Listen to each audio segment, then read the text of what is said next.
So despite the recent gyrations and the sell-off in stocks, our next guest says, when it comes to your 401k, you shouldn't worry. He's David Kudla, CEO and Chief Investment Strategist at Mainstay Capital. David, good to have you with us.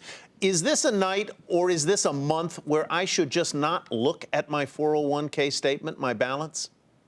Sometimes that's the best thing to do, is to ignore the day-to-day activity in the markets, week-to-week activity.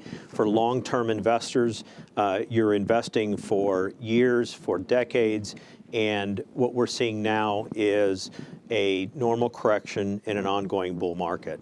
Mm-hmm. You know, David, I saw this headline on a blog saying your 401k will be fine even though stocks just tanked, and talks a little bit about the tax benefits that you have in your 401k. So talk us through that thinking. Sure. Well, the one advantage to a 401k account or defined contribution plan is that it's tax-deferred savings. The money goes into the account before taxes and grows on a tax-deferred basis. You don't pay taxes until you take distributions down the road. So there are advantages in that. Also, by definition, being retirement savings, it is a long-term account. So our long-term investment time horizon for this account, and investors can take solitude in that. These day-to-day fluctuations, week-to-week, month-to-month fluctuations in the market, long-term investors can remember that they have time on their side.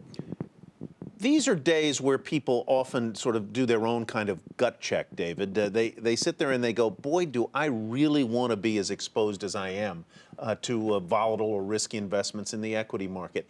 Can these periods be a good thing in the sense that they may make you focus in a way you hadn't when all things were moving up on how your funds are diversified, spread out among different asset classes? Yeah, as difficult as these times can be to look at your account balance or see what's happening in the stock market on a day like today, these are tests of an individual investor's personal risk tolerance. Ideally, the investor or 401k investor has a portfolio that is aligned with their goals, their risk tolerance, their investment time horizon, so that when a period like this comes along, they don't get what we call shaken out at the bottom, that they panic and sell on a day like today or yesterday. The key is to maintain that long-term plan. Mm-hmm. So tell us real quickly your key bits of advice you give your clients. Sure. So number one, don't sell on emotion. Don't let, as I just said, in a period like this, where we've really seen a lot of volatility in the markets, don't sell when the market has corrected 6 or 8 or 10%. This is exactly the time instead that 401 investors should be looking to buy equities or to purchase more shares at these lower prices.